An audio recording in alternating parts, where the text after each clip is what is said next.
So, magluto tayo ng bamboo shoot. Luto tayo ng bamboo shoot na may gata.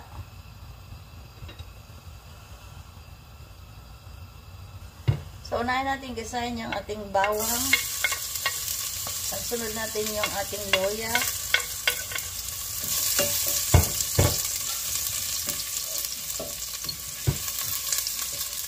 At sunod na natin yung ating sibuyas.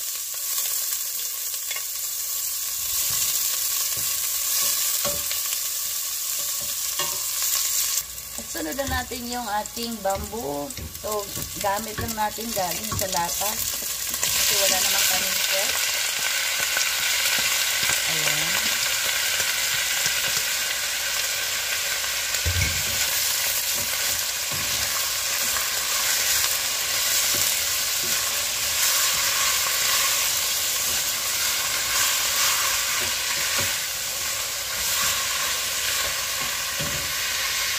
Sunod natin yung ating peppers.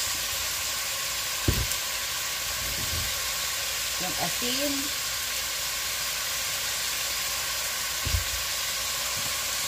Lagyan natin ng garlic powder.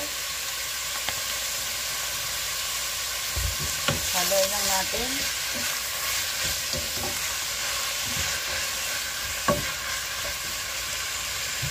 At lagyan natin ng dilis. So, pinirito muna natin itong dilis bago natin ihalo. Yan, hindi natin ubusin.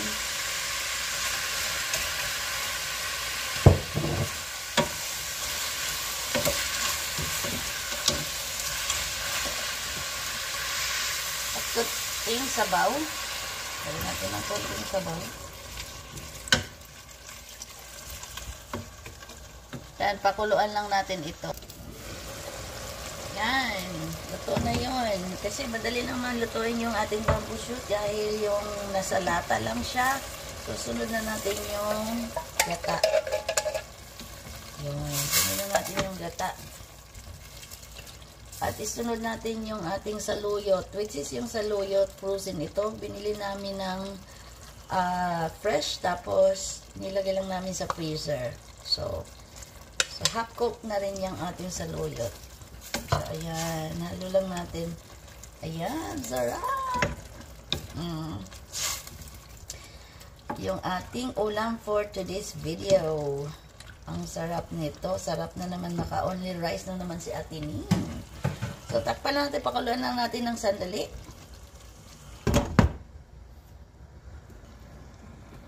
So, ayan na. Luto na yung ating bamboo shoot with saluyot at dilis. Ang dilis pala ay galing ito sa Pinas.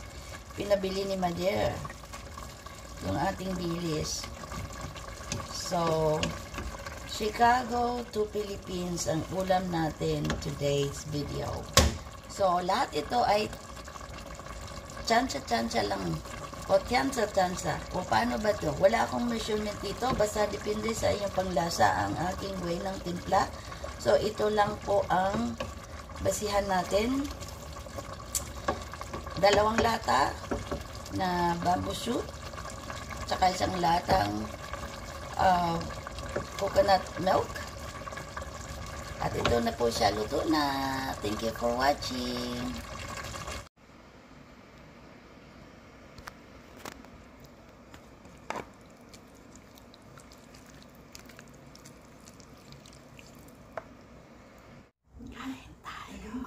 Sinina na paro.